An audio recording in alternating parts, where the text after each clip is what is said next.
going to begin this conversation this morning at 14 years old.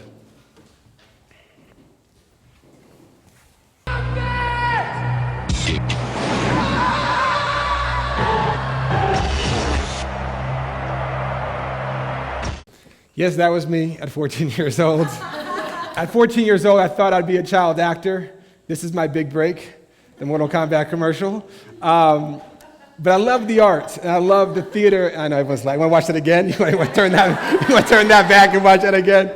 It's on YouTube. You can download it and send it to me all day long. I thought that was my dream, was to be a child actor and to be in the arts and in theater, and I love the theater. But I made a turn for a different direction in the theater, and I started an internship in New York City for a woman named Maria Didia when I was 14, right after this commercial sort of hit. And at that time, we were doing Blue Man Group in Chicago on Broadway and a whole bunch of theatrical productions in New York City. And so the short story is I ended up living by myself in New York City in an apartment at 14, and I was the size of the kid in the video. I was about this big. And at nighttime, I couldn't even fake that I was 18. This is 1992. I'm telling you my age. I couldn't even fake that I was 18. I had a fake ID, but the bouncer would look at me and say, yeah, you're 14, you can't come in this club. And the one club that would let me in was a club on 14th Street called the Palladium, which had like hip hop at 4 in the morning. And I was 14, so I didn't stay up to 4 in the morning, so I couldn't go to that club. So I got a job at nighttime at the Delacorte Theater, which is Shakespeare in the Park. In Central Park. It's for those who are not from New York or haven't been to New York, it's free Shakespeare. It's a 2,000-seat theater, and some of the greatest actors of our time have performed Shakespeare there for over 40 years. And I was an usher. And as a white kid who grew up about 40 miles north of New York City in a town called Katona in Westchester County, I expected in my mind in 1992 that I'd go and I'd work there with a bunch of white kids who looked like me, who loved the theater, who wanted to talk about Shakespeare. And I got there, and my first night that I was there, I was 14, I looked like the kid in the video, and there was a group of these girls, about 6 of them. And there's one very beautiful Puerto Rican girl who was younger. And you had to be 18 to work there, but I knew a guy who got me the job, so I was the only one who was under 18. So I was looking at her, like, maybe she's under 18 too, and she could be my girlfriend. And so, thank God, my kid isn't here yet. And so I was looking at her, and I was listening to this conversation. The conversation began with this group of girls, and it was during the show, and we would sit outside during the show, because at the theater, there's no lobby. So we'd sit in these hallways of the outside to the corridor. And the conversation was that her boyfriend and the father of her child, and I learned that she was having a second child, was upset that he couldn't be with her anymore, and that she was leaving him. And he picked her up from high school, after school, and took her for a drive about 3 weeks prior to this conversation happening in front of me, and took her for a drive, and as they were driving, he was telling her, I gotta be with you, and she's saying, no, I gotta leave you, you're abusive, I gotta leave you, I'm not gonna be with you anymore, and she's pregnant with a second child, and she's 16 years old. And the 1-year-old is at home, Crystal, and she's pregnant with a second one, and she says, I can't be with you. And she takes her to an empty parking lot, and they're in this empty parking lot, and the sun is going down when the South Bronx, 1992, which is probably the most dangerous neighborhood in America, and he cocks his Yankee hat. He's 19. He cocks his Yankee hat to the side, pulls the gun from under the seat, puts the gun to his chin, and puts a hole through his head and through the roof. And she sits there, and her reaction was to laugh. She couldn't stop laughing because she couldn't believe that Frankie, the father of her 2 children, had just killed himself in front of her. And I'm listening to this as a 14-year-old white kid from Westchester, with everyone who was working with me was not white. And I was like, oh, I can swear, there's no kids here. There are little children. I won't swear. So we're going to hold his ears. I have to say there's some graphic videos, so the little ones may want to turn away. I'll tell you when. But not yet. And I was the only one who was white, and I was like, oh, wow.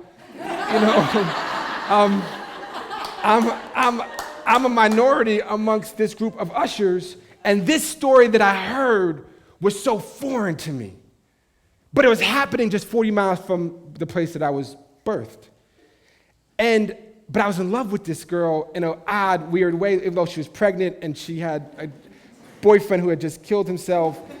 And so a week later, we had the opening night party for Merry Wives of Windsor. That was the show that was playing. It was starring Andrea Martin and David Alan Grier. And David Alan Grier was hot at that time because Living Color was still like on television, and he was doing it. And so this was like my big night. I was like, okay, we get invited as ushers to the opening night party. We're gonna go. I'm gonna see Judy. I'm gonna dance with Judy, and I'm gonna go home with Judy.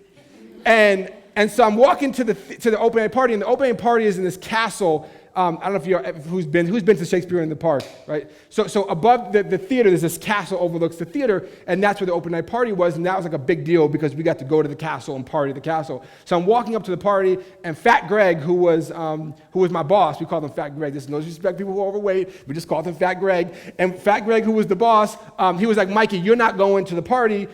There's a stair that leads up to the castle, and it has a crack in it. The stairs were stone, has a big crack in it, and we're afraid that some of the patrons are going to fall on the way up to the party, so you guys shine a flashlight on the stair for the whole night. So I was on flashlight duty. So I get to the flashlight duty, I'm doing this the whole night, and all people who look like you, pretty people walking up past me, and I'm still holding it. And this other kid, Jason, who was 17, who kind of took an interest in me, kind of didn't. He was also on flashlight duty. So we were talking, and then the flashlight, and I look up, and boom, who walks in the door? Claire Danes. And again, my so-called life, David Alan Grier was hot, Claire Danes was hot. She's hot now again, but she took a while to get hot again, but back then she was really hot. And so I'm shining the flashlight, and here walks Claire Danes. I'm like, I forget about Judy, I'm gonna dance with Claire Danes. So finally, this is going to be a very serious conversation. Get all the laughter out now. so finally, we get to the party. I get in. Fat Greg lets me off of flashlight duty. I get in. And I remember it was, and I'm not a big R. Kelly fan, but it was an R. Kelly, what he did to that girl was disgusting. But it's an R. Kelly record, and it was Bump and Grind. I don't see nothing wrong with a little bump, right? And so I stepped to Claire Danes, and I'm like, Claire, hey, how you doing? Then she didn't do that. She was like, excuse me, who are you? And I said, do you want to bump and grind? And she was like, I have a boyfriend, thank you, and left me. So I left, and then of course Judy left early, and I was alone, and I was rejected twice. But the good news is this. The good news is I got my first paycheck. At the end of the night, Fat Greg passed out paychecks, and it was $184.50. We were working minimum wage. At that time, it was $4.25 an hour. I'm a strong supporter of raising minimum wage, but I was making $4.25 an hour back then, and I got a check for $184.50. And I was walking out the park, and Jason sees me, the Puerto Rican kid, 17-year-old, always like, Mikey, it's 3 o'clock in the morning. Let me walk you out, because it's Central Park, 1992. You're white. Let me take you out. So I was like, okay. So we're walking out, I got my check, and I'm like, Jason, tomorrow we're going to HMV. HMV, for those who are a little younger, that was a CD store back when we had CDs on 86th Street. We're going to HMV, we're going to buy the Whitney Houston record, we're going to buy the Boyz II Men record. I wasn't really into hip-hop at that time. Hip-hop hadn't reached suburban America. We still were listening to like pop, Whitney, Boyz II Men. Ace of Base was big at that time, right, back in 92. And Jason was like, I said, let's go together, we're gonna buy some CDs. And he was like, I can't do that. I said, what do you mean you can't do that? He's like, I gotta pay rent. I was like, pay rent? You're 17, what do you mean you're paying rent? I said, and your mom, we know your mom, she's Virginia, she works in the box office, and she got a job, you live with your mom? He's like, how much do you think my mom makes? We make $425, she makes $450. So I gotta help my mom pay rent. And I was like, wow. I don't gotta pay rent. I live in an empty apartment on the Upper East Side by myself that my best friend family owns, and I'm going to the CD store at HMV to buy Whitney Houston and Boyz II Men. And he dropped me. At that time, he was like, okay, white boy, I'm gonna leave you now. You're good. I'm 5th Avenue and 79th Street at the east side of the park. And then I see this kid, Omar. We call him Big O. Omar was a 19-year-old black kid from Harlem who was had a summer job at the Delacorte at Shakespeare in the Park, and he was a basketball player at Dowling College. And this was his summer job. And I idolized him when I first got there because I loved basketball. We would play basketball in the back of the theater before the show would begin, and I had a little bit of game, but not a lot of game. So there's a big basketball player back then named Hakeem Olajuwon for the Houston Rockets, and they called me Mikey Elijah White. So that was like my way in, was Mikey Elijah White. So I see Big O drunk, stumbling, trying to catch a cab, right? And it was like the classic black man catching a cab in New York City. And the cab's coming. I'm 14. I'm this big, right? And the cab's coming, and I'm looking at him, and I'm like, oh, wow, maybe I could get him a cab. And so I step out there, and I put my hand out, and the cab stopped. And this is 3 o'clock in the morning, Fifth Avenue. There's hundreds of cabs. And the cab stops, and he kind of looks at me, and I remember this like it was last night. He looks at me, he spits in the ground. He looks at me, he opens the door, and says a word to me, gets in the cab, closes the door, goes home. I was living on 79th Street between Lex and 3rd, which is about a 3-block walk from where I was. I was 14 years old. I didn't do yoga yet. I didn't have the great teachers that I had in my life to talk about consciousness and journeys towards it. But I was walking home, and I remember that conversation I had in my head as I was going from Fifth Avenue to Lexington. And the conversation was, you've been dealt a hand, and it came out blackjack. And what are you gonna do with that hand? Right? What are you gonna do with that hand? You're white, you're a man, and you're American. My grandma used to take me to the racetrack when I was a kid, to Belmont and to Aqueduct, and would give us $2 to bet. And she said, if you win the trifecta, you get all the money. And the trifecta was win, play, show. If you bet all 3 horses in a row, you win big. I won the trifecta. I realized it at that point, at 14 years old. I didn't know what it meant, but I realized at 14 years old that I won the lottery. But I also realized at 14 years old that just like, and I'm not a gambler, I'm not a poker player, so I don't even know these card games well, but I know when I watch them at the casino lose their money, I know when blackjack comes out, everyone claps. But no one's like, you should feel bad for getting blackjack. You should feel guilty for getting blackjack. You got blackjack. It's what came out the deck. So I got blackjack. And a lot of us in this room got blackjack. Some of us didn't, some of us did. But I know I got it. And at 14 years old, I realized that if you're gonna judge me by the hand that I was dealt, then you're not a nice person. But if you're gonna judge me by how I play that hand, that's fair. So from 14 years old, I decided to play that hand. And I went to UCLA to study theater. When I came out of UCLA, I started making movies. And one of the first films that I made, this is okay for the young folks here. For one of the first, it's a little sad, but it's not graphic.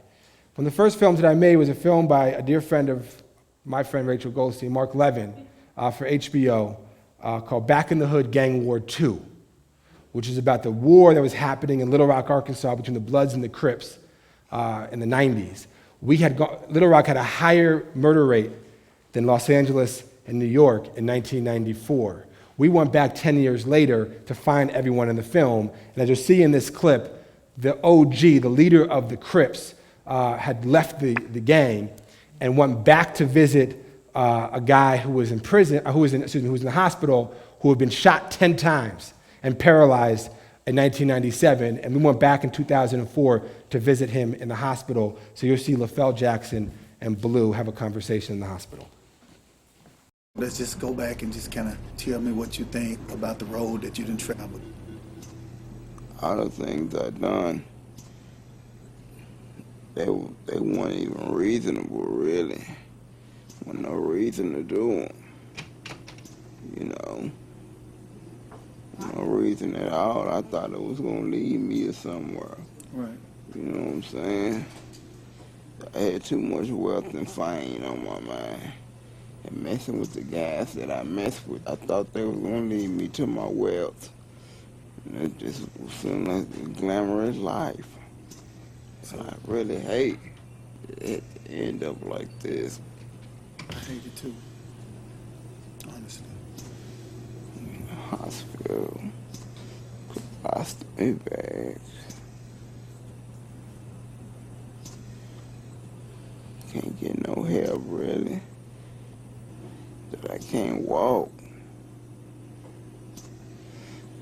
Everybody that was close to you back then, they treat you different now, don't they? Yeah. How they thought you thought they were close to you. How they treat you now, man? 'Cause I know I ain't got no homies or no friends. People ride down the street and yell, "Baby Blue!" Ain't call me no Baby Blue, man. Ain't like that name no more. I don't want to hold you long, homie. I know that you're tired, man. You know, my thing, I would really like to know what you would tell me if I was 15 years old and thinking that you just said the glamour. When you said that's what the homie was showing you, the glamour, and you wanted it. What would you tell me if I was 15 and I think that I was looking for the glamour? What would you tell me?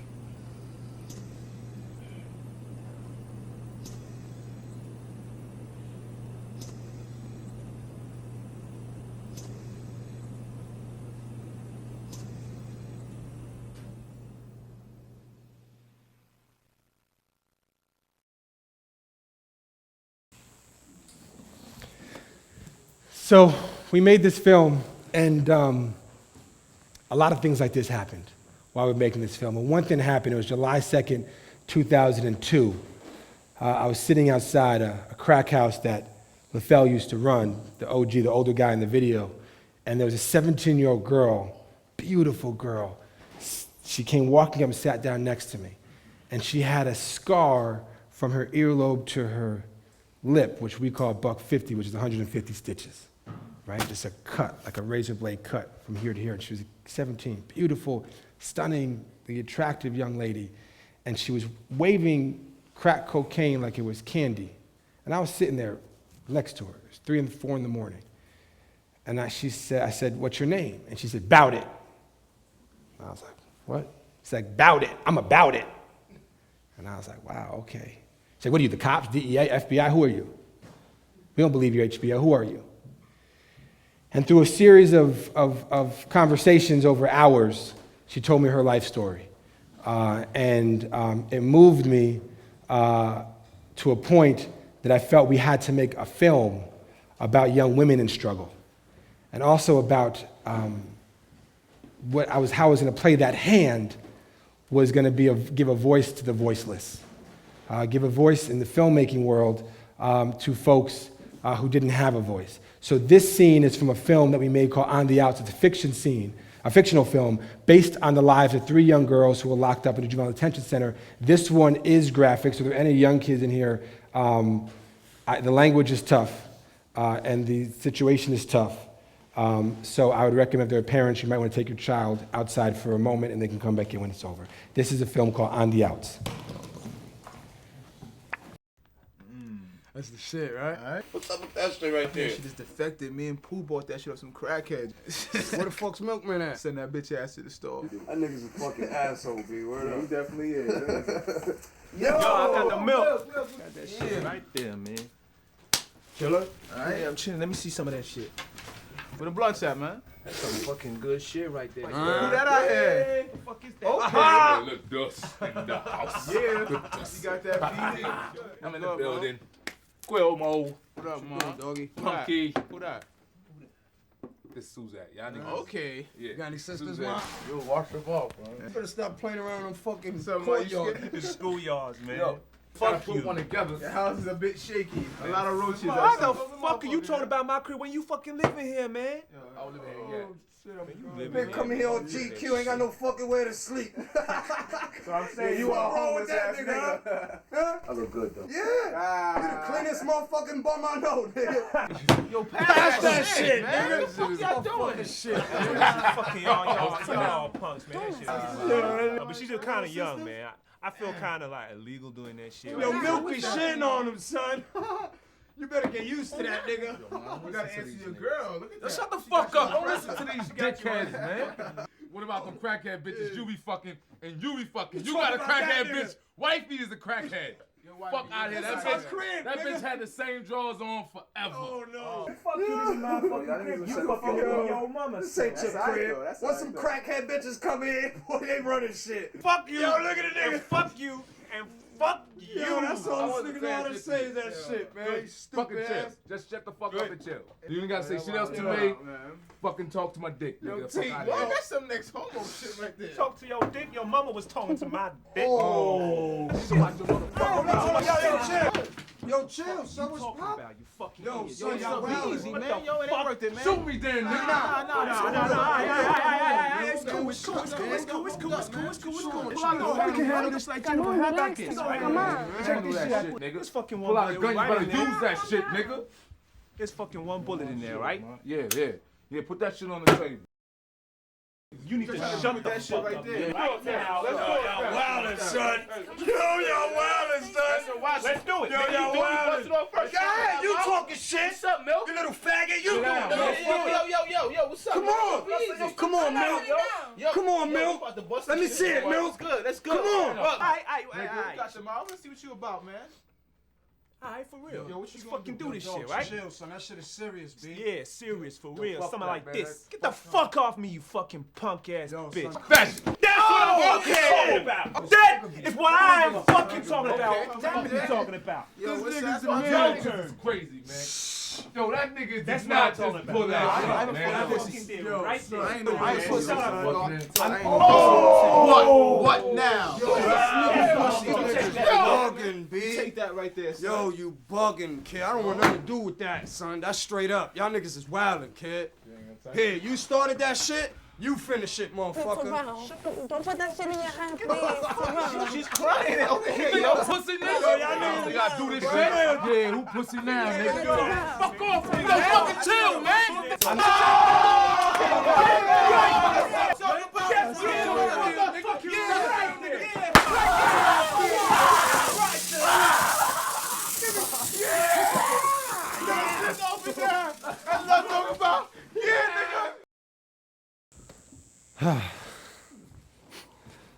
All the laughter's out in the beginning, right? We made this film in the premiere of the Toronto Film Festival. And I came out of the film festival screening, and every Hollywood agent, was waiting. From every agency was saying, hey, Michael, you gotta sign with us, And I was like bugged out. I was like, wait a second, we just finished the first screening of our first feature film, and I ended up signing with a Hollywood agent, Endeavor, which now has become Endeavor William Morris, or William Morris Endeavor. And I got to Los Angeles, and I became the white guy. I became the white guy who white people liked, who could tell stories about black people. And so every script that I got was like hip-hop, basketball, urban, violence, black people. And I'd walk into these meetings, and they didn't care about the authenticity. For me, the authenticity is what mattered, right? So for me, coming from the documentary background, to make films that were in the fictional setting, but they still want, as I saw people, I was sitting in the front where you want to close your eyes when you see this, because you think we might actually go there. And so the authenticity to me mattered, that we're staying true to whatever story we were telling, but in Los Angeles and in Hollywood, they care less. They're like, you're white, we like you, you're safe, we can get you greenlit at the studio, you should make movies with us.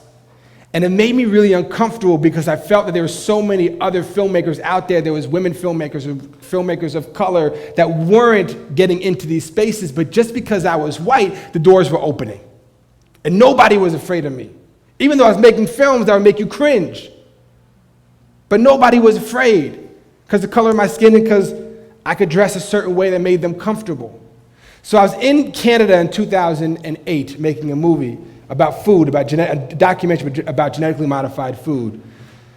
And I was in Ottawa, Canada on election night 2008 by myself. I just filmed all day long, and this man won the election.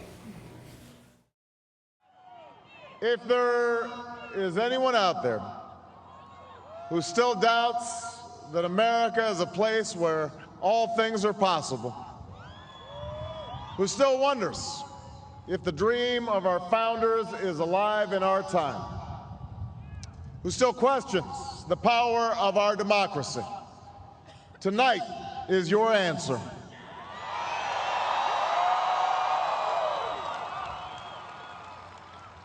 It's the answer told by lines that stretched around schools and churches in numbers this nation has never seen, by people who waited 3 hours and 4 hours, many for the first time in their lives, because they believed that this time must be different, that their voices could be that difference.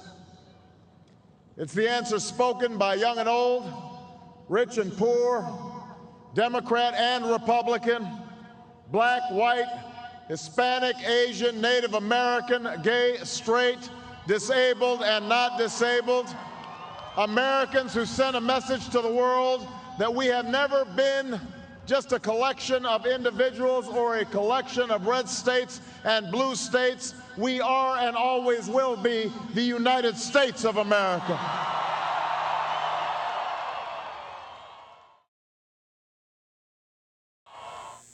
Felt so good back then, right? Oh, the struggle continues. So I'm sitting, I'm 20-something years old. I'm sitting in my hotel room. I see this speech. I wake up the next day, and I think to myself, how am I going to play my hand? And I walk away from the movie business. I'd signed a 3-picture deal with Universal Studios. I was making a $25 million movie. I called my agents, and I said, I'm done. And they're like, but Michael, we're going to buy you a house. And I was like, I don't care about a house. I like my small 1-bedroom apartment in Brooklyn. And I walked away. And I wanted to be part of this. I didn't know what this was. I wasn't political. I didn't work for the campaign. I wasn't a party member. I didn't raise money for this guy. I actually supported somebody else in the primaries before him, and then my girlfriend said you should vote for him. And I turned and listened to her because she's much smarter than I am. So this wasn't like my grandfather was, sort of anti-political system. My father was in Chicago in '68 in the park. They didn't come to Woodstock because the cool people didn't go to Woodstock. They went the other place. My mother grew up in the South and rode in the back of the bus in Southern Florida. And so this wasn't, I didn't really like this structuring thing and you got to put your D or an R next to your name. But I felt there was something happening with this that I wanted to be a part of that was bigger than who we were voting into office. And this moment that white people and black people and Latinos and Asians and gay and straight and young and old and Muslims, Jews, Christians, and non-believers, as I say that in a chapel, that this was sort of the moment a lot of us had been waiting for, that an America the beautiful that we had dreamed of. And I walked away. And I called Russell Simmons, not just out of the blue. I'd made a movie on him years before. And he said, you should come work for me. And you should be my political director, and you should run a business of mine called globalgrind.com, which is a website that he had owned and bought and founded. And he wanted to make the website more political because it was sort of pop culture, celebrity-driven, and you should come work for me. And I said, sure, I'll do that. That sounds fun. And I did. I took the job. And we looked at Global Grind, and it was, as I said, it was sort of this very pop culture site. And I wanted to infuse some of the social justice, political stuff of the films that I'd been making, the stories that I'd heard, the people that I'd met along the way. And in 2009 of September, I received a video. And this one, sadly, is the most graphic. So I apologize. I know this is we're supposed to live in this blissful state, but also we're supposed to be aware, right, and present. So I hope the rest of your day is joyful. And I apologize if you came here thinking this would be as joyful as the rest of your day, but maybe joyful in a different way. I received a video, it was a cell phone video. And just prior to that, in June of 2009, most of us think the Arab uprising began in January of 2011, and in fact, it had been brewing for years. And in June of 2009, the young students in Iran were protesting against their president and their government. And there was a video of a young lady named Neda. And there's a YouTube clip, and we watched Neda die before our eyes. And even the president of our country was questioning this in the Rose Garden during a press conference, but something totally different. Someone asked him, Mr. President, did you see the video of the young girl in Iran dying? He said, yes, it's an unfortunate situation. And that video, awoken a lot of Iranians to the brutality in their country. And I was given a video in September of 2009 of a young man in Chicago, Illinois, who was beaten to death. And this is the video. Now, I would warn you that his body is blurred out, so you won't see the brutality of the death, but you certainly feel what I was sent.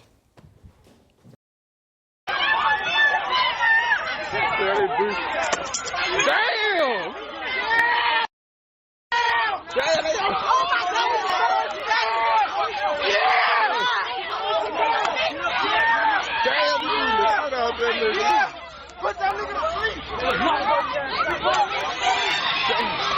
Oh my God, get closer!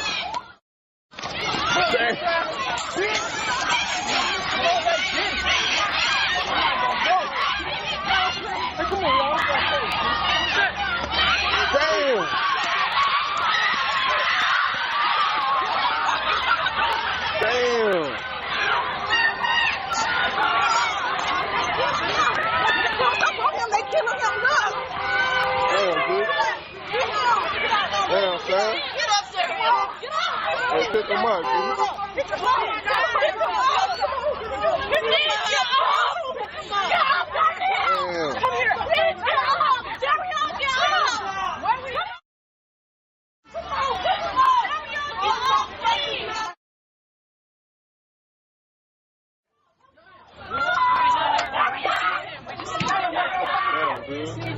Hey, Taylor. Come on, Taylor. Hey, you got beat the fucking here. Got down here. We need help. You got kids down here. You got kids down. Let's beat him down.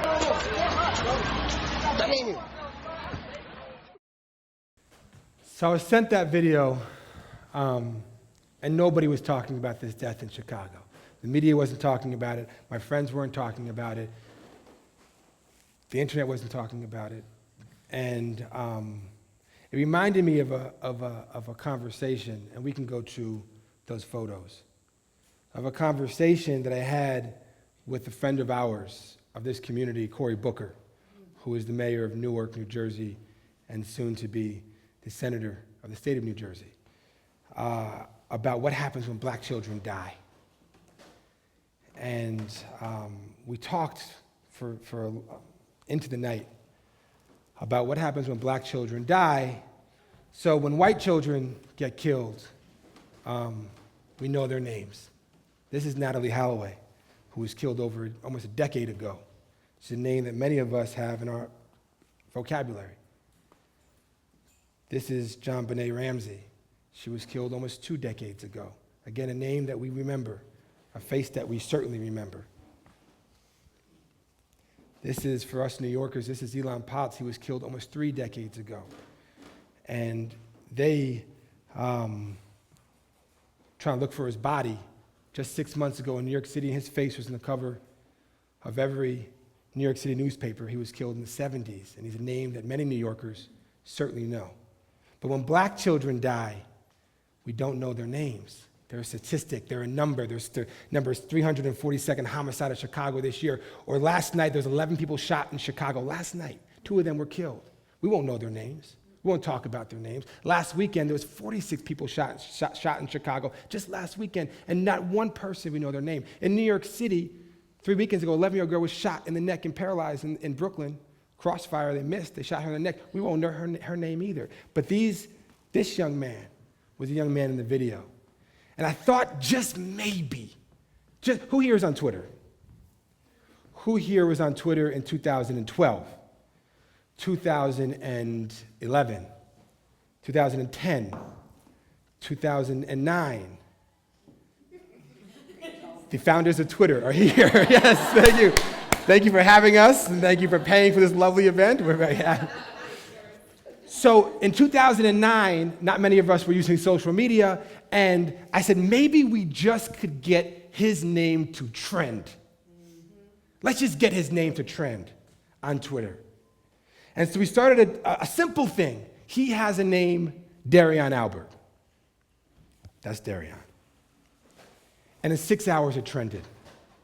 And I went to Chicago for his funeral, and I sat in the funeral hall, in the congregation hall, and every good woman and good man of the book was there, from the ministers of the Muslim faith, to the ministers of the Christian faith, to the rabbis of the Jewish faith, to those non-believers who were there just to show their support. 3,000 people showed up.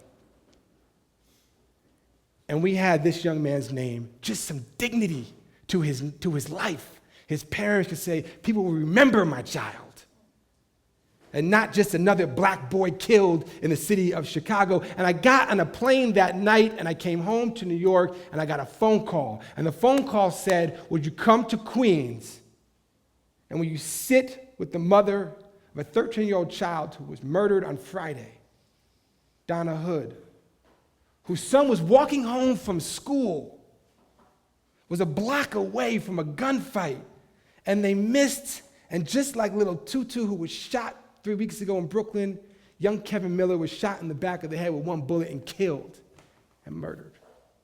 And on Sunday morning, I went to Donna Hood's home in Queens, and I sat, and you could change that slide, with Kevin Miller's mother. How will I play my hand? How will I play this hand? And then just a few weeks after that, I was called to Detroit, Michigan. There was a police investigation of a homicide, and they went looking for the killer. And the killer was allegedly upstairs in the upstairs apartment, but the police had the wrong address. And First 48, the TV show that follows, which I watch, was following this investigation. So they had the cameras and the crew, and they thought the killer was upstairs, but they had the wrong address, and they went to the apartment downstairs. They throw a flash grenade through the window. The police come busting in. They turn. Grandma's on the couch with little 7-year-old Ayanna Jones. Grandma jumps up, says, "What? Who is this?" Police shoot. Ayanna Jones dead. Trial just ended this week. 3 years later, mistrial. Cop got off. No. You can turn to Ayanna. 7-year-old, she has a name, Ayanna Jones. How will we play the hand that we've been dealt? And so you can sadly scrub through these pictures here. We kept doing story after story after story after story after story after story. Hundreds, this is a 4-year-old young boy who died in the Bronx just this last summer. Hundreds of young men and young women who were killed by guns or by violence. This is 7-year-old Heaven Sutton, who was selling candy outside her home in Chicago, who was killed last year. And then this happened. February 26, 2012.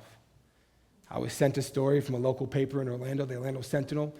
They said, you can go back, thank you. They said that this young man was killed. So he has a name, Trayvon Martin. We just put it up on our website, and we had done hundreds of these, maybe thousands of these over the years, and we've been people start to find out what we're doing, and we get these letters in email and through the mail and tweets saying, my cousin was killed, could you do it? He has a name for my cousin. Or my son was killed, and could you do it? He has a name for my son. They just wanted some dignity for their child. And so we just did a story, he has a name, Trayvon Martin. And then I started to dig a little deeper. And I felt, like a lot of us felt, there was something wrong with this one. This one felt a little bit different. A little bit different. The guy wasn't arrested. It was going on a couple of weeks. And, it was these laws called Stand Your Ground in Florida that we didn't really know a whole lot about. He was claiming that he was protected under these laws. But I heard the conversation, and I remembered the conversation with Cory Booker and Darion Albert, and the only people in the early stages of Trayvon's death that were talking about Trayvon were black people. And just 3 weeks prior to that, these are good friends of mine, so this is no disrespect to their campaign because it's an incredible campaign, but just 3 weeks prior to the death of Trayvon Martin, I kid you not, on my grandfather's grave, on every holy book that rests in this church, I kid you not, I probably got 50 to 100 messages about will you tweet or will you talk about getting Joseph Kony in Africa. And you have to watch this film because what this motherfucker's doing in Africa, we got to go get him. And you have to, and I was getting emails and tweets from folks I didn't even think for, who I thought just like Prada bags and Gucci purses and big cars, and weren't even thinking about Africa, much less child soldiers, much less a civil war, much less Joseph Kony. And then Trayvon Martin was killed, and my white friends went silent. Not a peep. And the only ones who were talking about it was black people on television. Don Lemon, Melissa Harris Perry, Charles Blow in the New York Times, my buddy from the Washington Post, who's the op-ed writer, who I'll remember his name in a minute. And I got in a plane to Los Angeles on March 18th, 3 weeks after Trayvon was killed. And I thought, I'm gonna write something. I'm not much of a writer, I'm gonna write something. And I get in the plane, and I think my girlfriend maybe has arrived to hear a crying baby, so you shouldn't hear this, but I get in a plane, and I'm ready to write something, and who walks and sits in front of me is Rihanna.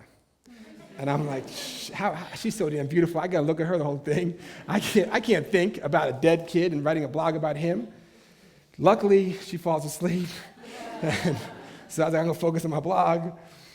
And in tribute to my girlfriend who has my child, she did name the blog, so it's, it was her name that sparked the conversation. I think the name, I wrote a blog called Dear White People, You Will Never Look Suspicious Like Trayvon Martin. I talked about me. I talked about that blackjack hand that I got. I talked about Omar Green and the taxi cab passing him by. I talked about walking down the street in New York City and never having to experience someone grab their purse as they walk by you in fear of you. I talked about never having to go to a restaurant and having someone ask you to pay before you eat. And I talked about never being stopped and frisked by the NYPD because they don't think that I'm a threat. And I talked about never being in Sanford, Florida, wearing a hoodie and a pair of jeans and a pair of sneakers, exactly what Trayvon had, which I wore 3 days prior to his death. Because I wear that almost every weekend in the winter or the springtime or the fall, and never having anyone stop me in my neighborhood or in anyone else's neighborhood and say, what are you doing here? Who are you? You don't belong here. Show me your passbook. This is 1966 South Africa apartheid. Let me see your papers. I talked about never having a bullet through my chest because I couldn't produce any. And a lot of white people were upset. We don't want to talk about that shit. That's the painful stuff. We feel guilty about our privilege. And as I said, when the woman gets blackjack at the casino, we all clap. No one says feel guilty for winning that money. The question is, what are you going to do with that money? The question is, do you put that money in your pocket and buy the Prada purses and the Gucci bags and the big cars, or do you, and I'm speaking to the choir here, not over here, right? This group here is the ones who uplift the others because you are already on, if not way farther than I ever will be, that journey towards consciousness and being present. So I wrote this blog, and it got 190,000 shares on Facebook. I went on television. I became the white guy talking about white privilege. And that's why I'm here today. But I want to be honest about me.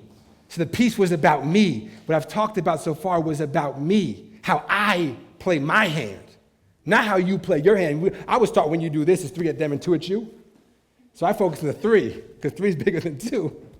So I focus on how I'm going to play my hand. Sadly, they kept getting killed. But something changed. Something changed. This young man was killed in Jacksonville, Florida in November of 2012, just 6 months ago. Jordan Davis. He was sitting in a parking lot with his friends outside a convenience store at 7 o'clock at night. He had his music up. A white guy and his wife were sitting in the car. The guy said, turn your music down. They said, F you, we're not turning our music down. He shot them 8 times. Killed Jordan Davis. Jordan's family, Lucy McBath and Ron Davis, have become good friends under sad circumstances, but are still fighting for the justice for their child. But we began to know their names. We began the voiceless began to have a voice, not just because of me. There were millions of people who signed petitions for Trayvon Martin.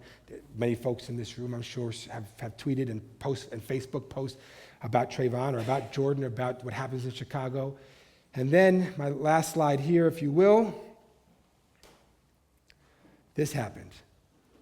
And I know I'm standing in your way here, I think the significance of this moment has been overlooked. That's our First Lady, Michelle Obama, who we know. To her right, our left, is the parents of Adia Pendleton. Adia Pendleton was a 16-year-old young lady who was shot in the back in Chicago just a few months back.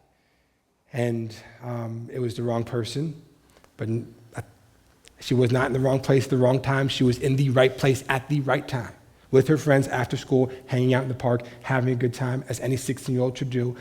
Somebody came up, thought she was somebody else, and shot her in her back. The President of the United States of America, regardless if it's Barack Obama, George W. Bush, Bill Clinton, George H.W., Ronald Reagan, Jimmy Carter, Gerald Ford, we can go back. For the President of this country to have the parents sit next to the First Lady of a young black child who was murdered at the State of the Union address and acknowledge their pain is equal to the pain and suffering that every parent has gone through who lost their child at Sandy Hook Elementary School. And my grandfather lives in Newtown, Connecticut. And I took my 3-month-old child to Sandy Hook Elementary School just 2 weeks ago to pay our respects, just to go there and show that we were present and we sent as much love and light as we possibly could to all of the souls that were lost that day. So this is not a comment at all on what happened at Sandy Hook, because that was horrific, a brutality. But for the president to acknowledge that the suffering and pain of black Americans or brown Americans is equal to that of us white people. There's no concerts, there's no benefits, there's no large campaign, but just to put them next to the First Lady and mention their name. So I continue the fight. And what I realized through all of this is white privilege is not just about what kind of hand you were dealt and how you're going to play that hand. It's a big part. But white privilege is also about recognizing those civil rights that we take for granted, that I take for granted. And so I've devoted my life's work. Hopefully my young son will look at me one day and say it meant something. My life's work to fighting every single day. If nothing else, if we could walk out of this room and just remember one name that I mentioned, just remember Ayanna Jones, just remember Darion Albert, just remember Kevin Miller or Ramarley or Oscar Grant, who was killed by the police, whose film is coming out, Fruitville Station, just next month, or Jordan Davis or Trayvon Martin. That's the least we could do. Just remember one name, or Adia Pendleton. But if we could just take one step further, just one step further, if we could, with every ounce of energy we have in our body, and I know you all have a lot because I seen you all do yoga yesterday. I seen the handstands, I seen people hold each other on their arms, I seen all kinds of crazy stuff that looks amazing. So I know there's a lot of energy. If we can just take an ounce of that energy and scrape as much as we can with our teeth and our nails to fight for the rights that we take for granted for those that don't have those rights. Because if we do not, those rights are worthless to us. If a young black man cannot walk through his neighborhood and not be stopped by a so-called vigilante, if we cannot get to that day when Trayvon Martin will not happen again, where a young man can turn up his music, as annoying or as distracting as it might be, that Jordan Davis's does not get shot 8 times by a guy who just wants him to turn down his music, but we know it's much bigger than that. If we can get to a place where nobody has to walk down the street and see someone grab their purse, or nobody has to go to a lunch counter or a dinner table and ask to pay before they eat, or nobody gets stopped and frisked by the police because of the color of their skin. If we can get to that day, I know we're in church and I'll stop preaching, but if we can get to that day, then it'll be a much more blissful state. I thank you for your time. I'm happy to take questions and comments and concerns. I'm here, so I thank you for your time, I thank you for your attention, and I thank you for your gratitude.